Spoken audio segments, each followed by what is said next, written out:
YouTube, what is going on? It is your boy James of Make an Opening, and today we are back with a brand new deck tech video over Cad Bane Tarkintown. Today I'm going to be breaking down why Cad Bane is the perfect leader for the current meta, why you're pairing him with Tarkintown, how well the overworld theme works in the current meta, and we'll get a little tricky with it. We'll get a little schemy with it. You know what I mean? A little tricky with it. If you guys are excited for deck techs covering meta relevant decks, that way you can get prepared for your PQs in the upcoming season, make sure to like, comment, subscribe, hit the bell for notifications, and then peek downstairs in the description for the Discord link.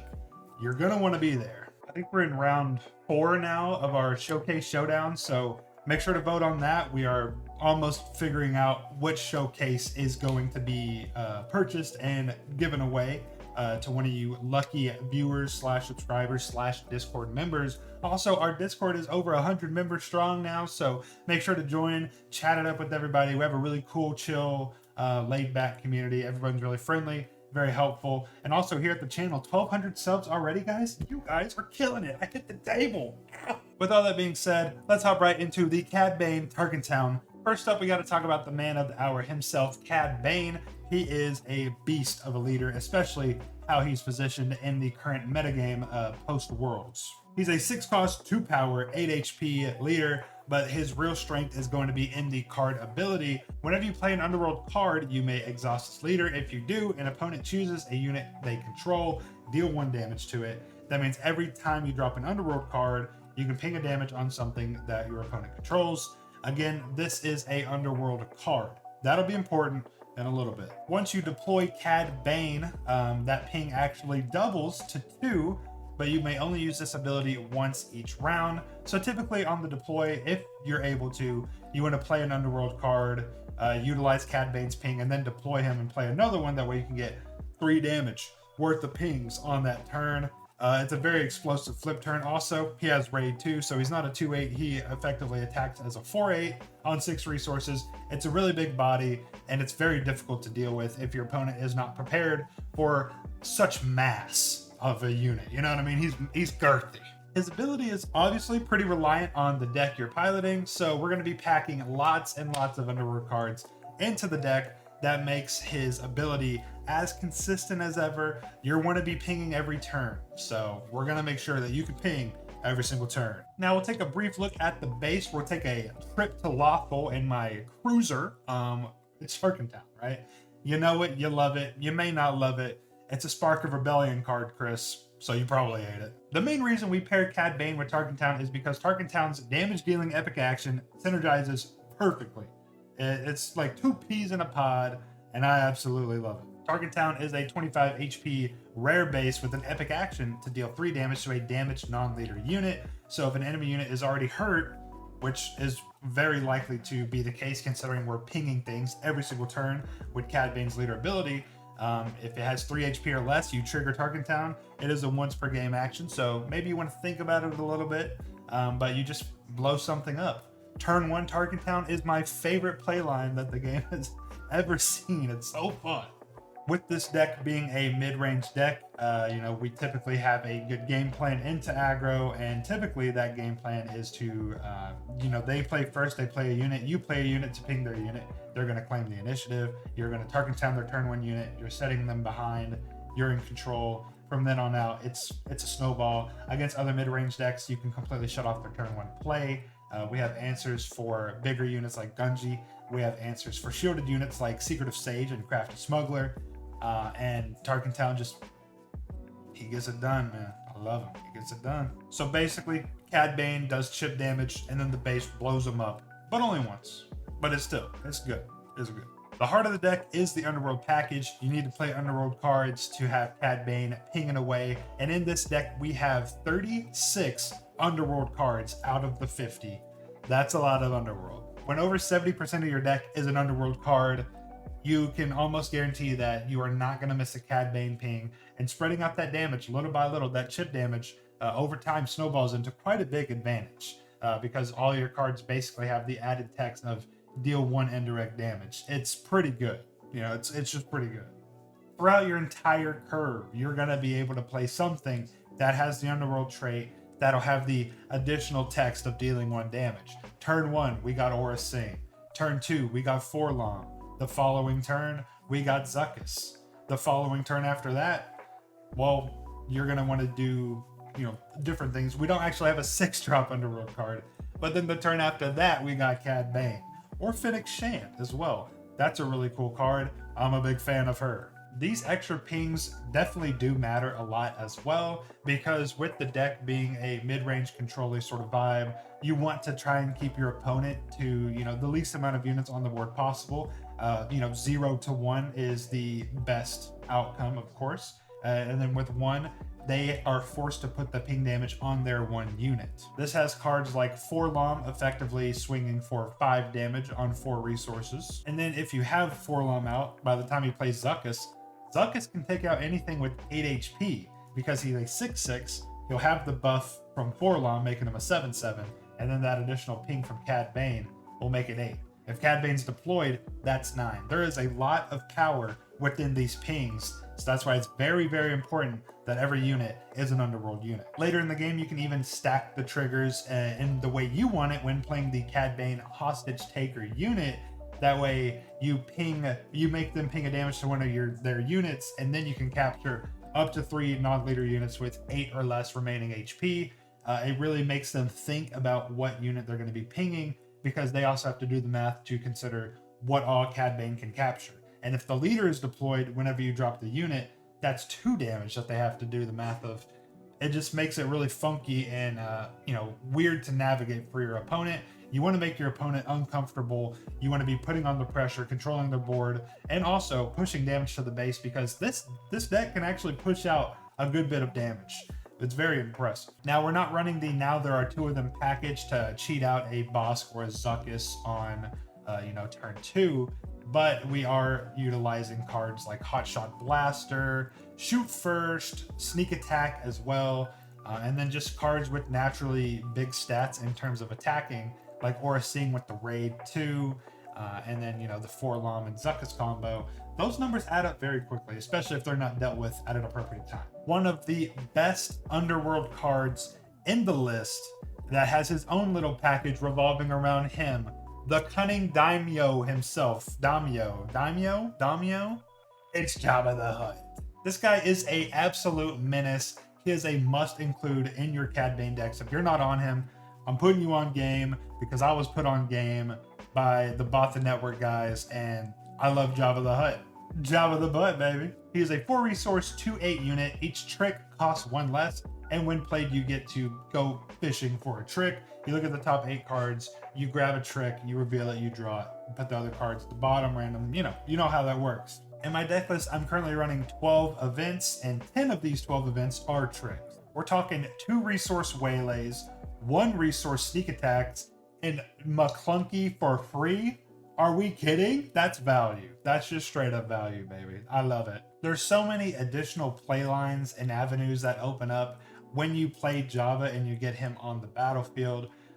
He is probably not the priority for drop. Well, he probably is, unless you also have Zuckuss in hand with Forlom. You probably want to play Jabba just because of the sheer amount of value that you can milk out of him in a game. Like, it's crazy. He's a 2/8, so he's very hard to deal with, especially if he's not on an empty board, so you can avoid things like Power of the Dark Side. He holds a blaster really well, so the Hotshot Blaster makes him a 4/8. Again, very difficult to deal with because the guy is massive. And then, on top of that, you're using cards like McClunky for absolutely free. Shoot First, absolutely free. You're only paying 1 to sneak attack out a Devastator at the end of the game or something crazy like that. Waylays cost 2 for when they try to stack up a big Gunji with the General's Blade, or if they drop a big card on you that you don't have necessarily the best answer to. 2 resource Waylay is game changing. I'm gonna say it, it's a revelation. Other than Jabba the Hutt, if we look to the skies for a second, the best Underworld vehicle that we're currently running in space, especially with this current meta that we are in, is gotta be Mist Hunter. This is a 3 resource 3/4 on attack. If you played a bounty hunter or pilot card this phase, you may draw a card. With all the hand rip, disruption, tip the scale, force throw, pillage. You know, you got to be drawing cards. You want to keep a nice, healthy hand. Obviously, you do have the smuggle avenue because we're running 3 hot shots, and then Bazine is in the smuggle row as well. But you want a nice hand because you want to have answers to as much as you can throughout as much of the game as you can. 18 of the cards in this deck are bounty hunters, which is, you know, 36% of the deck because it is a 50 card deck. And that's really good for Mist Hunter because turn 2 you play Mist Hunter, turn 3 you play a bounty hunter, like, you know, ambushing out a Forlom or just dropping a Greedo. That way you can swing with Mist Hunter and start building up that card advantage. Also, having all these bounty hunters is really good for Relentless Pursuit as well, because when you capture a enemy non-leader unit that costs the same or less than it, you also get the added benefit of a shield token, which helps you trade into their units and also effectively turn it into a threat that's going to be slamming into their base until they can, you know, swing into it enough times to pop the shield and then kill it, or find an alternative answer. But yeah, I mean, core cards, Jabba the Hutt, Jabba the Butt, Mist Hunter, these cards are, you know, slam dunk home runs, and you don't really have to warp the deck list too much in order to make them naturally fit within the list. You already want to be playing the events that happen to be tricks, so Jabba is a natural include. Also, he's Underworld, so that helps with Cad Bane. Mist Hunter, a lot of Underworld cards that you want to be playing have the additional tag of Bounty Hunter, so Mist Hunter is a natural fit, helps you draw cards, which is a great answer to the current meta. And also, Relentless Pursuit, it's not a trick, it's a tactic, but you get added benefit there as well with the shield, so lots of really good value. I love it. Now, some of this deck is not 100% spoken for. I do see cards in the list that I would consider to be tech cards, or maybe even go as far as saying are pet cards, because they're cards that I like. They're cards that I like into the current meta. They're cards that I like playing, I think would help me close the game, better my game state, and etc. We're going to go over some of those right now. So main board, we're running 1 copy of Sneak Attack. Is this card super important, super necessary? Probably not, though it does open up a lot of really nice lines to sneakily steal a game from your opponent, hence the name Sneak Attack, because you're cheating out something a little bit earlier than you normally would, and it's going to come in readied, so it can instantly attack that turn. Alongside Sneak Attack, I also have one of both Ruthless Raider and Devastator in the list, both serving a similar purpose of, if I can cheat them out with Sneak Attack, you know, ending the game like that is really, really satisfying. You know, if you sneak a Ruthless Raider, that's 8 damage because Sneak Attack will kill the unit as well. So when played at 2 to base, swing 4 to the base, when defeated 2 to base, that's 8 damage. Sneaking out a Devastator is even more fun because 4 indirect that you can direct, so it's not indirect, but you put 4 on base, you swing for 9, that's 13. Sneaking out either of these cards is an amazing way to close the game out. And then it even has other viable uses. When the board state presents itself, and if it's in hand with a plethora of other cards in your hand, thanks to Mist Hunter, shout out Mist Hunter, you will see a bunch of really fun lines that you can pull off with Sneak Attack. Personally, I may end up running 2. I really like the card, but again, it's not 100% spoken for in this list. It could easily be some other cards, right? We'll also take a look at Fennec Shand. Now, Fennec Shand is our top end alongside Cad Bane. It's another 7-drop Underworld card, so very helpful with Cad Bane. And it's a ambusher that can snipe some really, really big targets. Now, Fennec Shand is really cool because on attack, you can deal 1 damage to the defender for each different cost among cards in your discard pile. We're running cards throughout the entire curve, so we're running 1s all the way to 6s, right? And when they end up in your discard pile, that's super helpful for Fennec Shand. You know, you can theoretically take something out with 10 or more HP, and anything with, you know, 6 or 7 or less, you can take out without the need of taking any damage from the blowback onto Fennec Shand. So she's very sticky.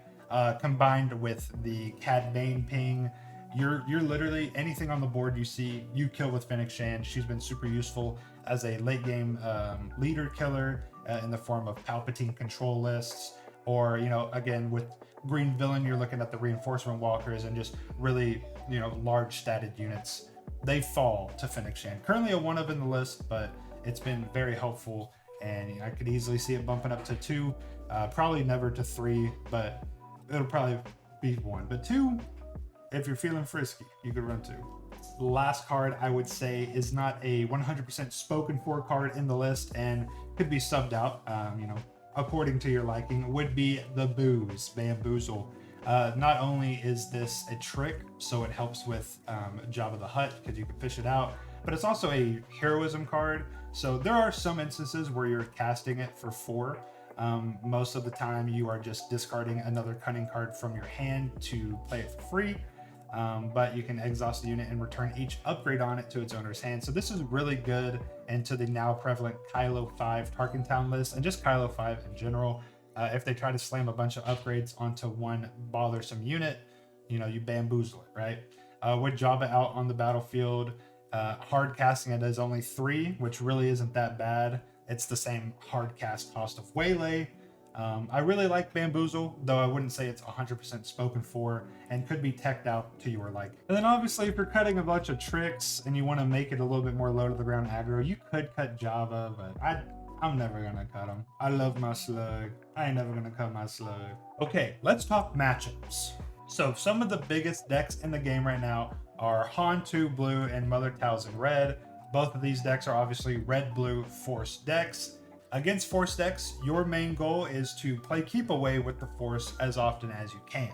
Now these Force decks are why we run 2 copies of Cloud Rider in the main, because if your opponent is, not smart enough to see that you are running Cad Bane Tarkintown and they think they're safe and slap a Secretive Sage on the field, you Cloud Rider at turn 1, you clean up the board, you're keeping them off the course.